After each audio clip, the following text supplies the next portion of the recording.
धन धन सतगुरु तेरा ही आसरा, जी नींद नहीं आई। परमपिता जी सरसा से बरनावा उत्तर प्रदेश के लिए रवाना हुए। ड्राइवर के साथ बैठे एक सेवादार को सरसा के रेलवे फाटक पार करते ही नींद आ गई। परमपिता जी हंसी मजाक भी किया करते। उस सेवादार को जगाने के लिए परमपिता जी ने एकदम कहा, बेटा रसोई विच बिल्ली आ गई। जो सेवादार सोया हुआ था सुनकर एकदम हड़बड़ाकर उठा और कहने लगा, गाड़ी में बिल्ली आ गई, रोक कर निकाल देते हैं। परमपिता जी हंसते हुए बोले, नहीं बेटा, वह तो निकल गई। गाड़ी में बैठे दूसरे सेवादार भी हंसने लगे। इस प्रकार सफ़र के दौरान परमपिता जी सबको हंसाते रहते, जिससे नींद नहीं आती थी। इसी प्रकार सन 1984 की बात है। परमपिता जी बरनावा से सरसा आ रहे थे। रास्ते में गाड़ी में बैठे ज्ञानी दिलीप सिंह रागी को नींद आ गई। परमपिता जी ने उसे सोए हुए देख लिया। जिंद शहर के पास जब पहुँचे तो परमपिता जी ने मजाक में ड्राइवर मोहन सिंह से पूछा, केड़ा शहर आ गया? मोहन सिंह बोला, जी जिंद आ गया। कहलवाना तो मालिक ने ही होता है। ज्ञानी जी को जिंद की बजाय नींद सुन गया। वह नींद में हड़बड़ा कर बोला, जी नींद नहीं आई। सभी हंसने लगे। तू किशनचंद की लड़की है ना? एक बार मैं अपने चाचा जी के साथ संग सुनने के लिए आई। मेरे मन में तीव्र इच्छा थी कि परमपिता जी से मिलने के लिए हमें गुफा में जाने का अवसर मिले। तभी मेरे मन की इच्छा पूरी हो गई। आज्ञा मिलने पर हम गुफा में चले गए। मैं अक्सर सोचती थी कि शायद परमपिता जी मुझे नहीं जानते होंगे। तभी परमपिता जी ने पूछा, बेटा कोई बात करनी है तो कर लो। परंतु मेरे पास करने के लिए कोई बात नहीं थी। फिर मैं हौसला करके बोली, पिताजी क्या आप मुझे जानते हैं? परम पिताजी ने फरमाया, हाँ बेटा, तू किशनचंद की लड़की है ना? मैं परम पिताजी के नूरी मुख से यह सुनकर गदगद हो गई। इस प्रकार परम पिताजी ने मेरे विश्वास को और दृढ़ कर दिया। बेटा बीमार हो और बाप न आए। उन दिनों मेरे पाँव में एक बड़ा सा फोड़ा निकला हुआ था, जिसके कारण मैं चलने फिरने में असमर्थ था। परम पिताजी उस दिन सत्संग फरमाने के लिए रामा मंडी होते हुए गांव भागी बांदर पधारे। मुझे गांव के कुछ सत्संगियों ने बताया कि परम पिताजी अपने गांव से होकर जाएंगे। यह खबर सुनकर मैं वैराग्य में आ गया और रोने लगा। अंदर से मुझे ख्याल आया कि परम पिताजी मुझसे मिलने जरूर आएंगे। अगर बेटा बीमार हो तो उसका बाप उसे मिले बिना कैसे जा सकता है। यह सोचकर मैं और फूट फूट कर रोने लगा। उस समय के दुख का एहसास शायद मेरे सतगुरु के सिवाय और किसी को नहीं था। सत्संग की समाप्ति के बाद परम पिताजी की जीप अचानक हमारे घर के पास आकर रुकी। हमारे सारे परिवार की खुशियों की कोई सीमा नहीं थी। परम पिताजी पलंग पर विराजमान हो गए। मैं उनके चरणों में बैठकर रोने लगा। परम पिताजी ने कहा, बेटा रो मत, बता क्या तकलीफ है। मैंने अपने फोड़े के बारे में परम पिताजी को बताया।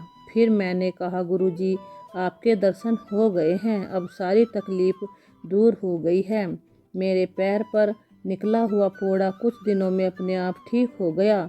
दयालु दाता जी ने मेरी तड़प को देखते हुए हमारे घर पधार कर दर्शन दिए। वह भयंकर रोग से मुक्ति दिलाई।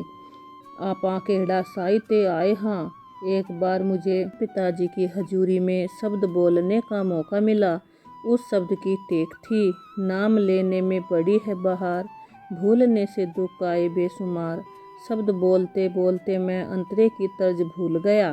तभी मैंने परम पिताजी से अर्ज की, पिताजी मैं तर्ज भूल गया हूँ, कोई और शब्द बदल लूँ जी। इस पर प्यारे दाताजी ने हंसकर फरमाया, बदल ले आपा केड़े साहित्य आए। हाँ। इस पर सारी साध संगत खूब हंसी। एक बार परम पिताजी के दर्शन करने के लिए मैं मजलिस में गया। मेरे शरीर में कुछ मोटापा आ गया था। मुझे भजन बोलने का आदेश हुआ। भजन की टेक थी, सोच सोच भाई की तू खटिया, तैनू मन वैरी ने पटिया।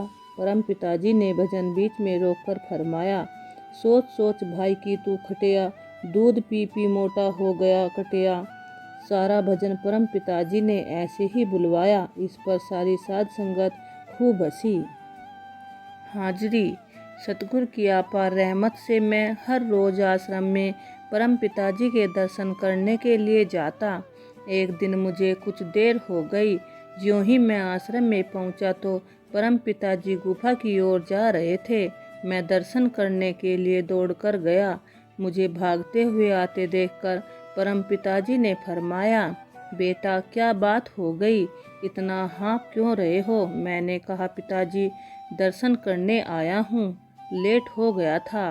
इस पर परम पिताजी ने फरमाया, जब कभी किसी कारणवश आश्रम में न आ सको तो वही नारा लगाकर अपने काम में जुट जाया करो, तुम्हारी हाजिरी वहीं पर लग जाया करेगी। परम पिताजी के नूरी मुख से यह सुनकर मैं बहुत खुश हुआ। बॉल पेन का कमाल। बीमार होने के कारण मैं 3 महीने तक विद्यालय नहीं जा सकी। मैं कक्षा में सदैव प्रथम आती रही, परंतु इस बार मेरा प्रथम आना असंभव लग रहा था। उस समय हमारी परीक्षा फरवरी के अंतिम सप्ताह में आरंभ होनी थी। फरवरी के प्रथम सप्ताह में मैं अपने परिवार के साथ परम पिताजी के दर्शनों के लिए आई हुई थी। जब हम परम पिताजी से मिलने के लिए गुफा में गए तो मैंने परम पिताजी के चरणों में अर्ज की कि बीमारी के कारण मुझे विद्यालय से लंबा अवकाश लेना पड़ा। इस बार मेरा कक्षा में प्रथम आना मुश्किल लग रहा है। इस पर रहमतों के भंडार प्यारे सतगुरु जी ने एक बहुत ही सुंदर बॉल पेन मुझे देते हुए फरमाया, बेटा चिंता मत करना, दिल लगाकर पढ़ाई कर तथा नारा लगाकर इस पेन से पेपर करना, मालिक सब कुछ ठीक करेगा। उससे पहले बोर्ड की परीक्षा में बॉल पेन से लिखने की अनुमति नहीं होती थी, परंतु इस वर्ष से यह अनुमति मिल गई थी। मैंने परम पिताजी के द्वारा दिए गए बॉल पेन से सारे पेपर किए। जब परीक्षा परिणाम आया तो मेरा एक अध्यापक स्वयं मेरा परिणाम लेकर हमारे घर आ गया। उस समय मेरे आश्चर्य एवं खुशी की कोई सीमा नहीं रही जब उसने परीक्षा में मेरे प्रथम आने की सूचना दी। यह परम पिताजी की रहमत ही थी कि मैं लंबी छुट्टी एवं बीमारी के बावजूद भी कक्षा में प्रथम स्थान प्राप्त कर सकी। आप मीठे ही इतने हों। एक बार परम पिताजी मजलिस में मंच पर विराजमान थे। एक मक्खी बार बार परम पिताजी के ऊपर बैठ जाती। परम पिताजी उसे बार बार हटाते। साध संगत भी यह नज़ारा देख रही थी। परम पिताजी कहने लगे, बेटा हम अपने शरीर की बहुत सफाई रखते हैं, फिर भी यह मक्खी बार बार हमारे ऊपर बैठती है, क्या कारण है?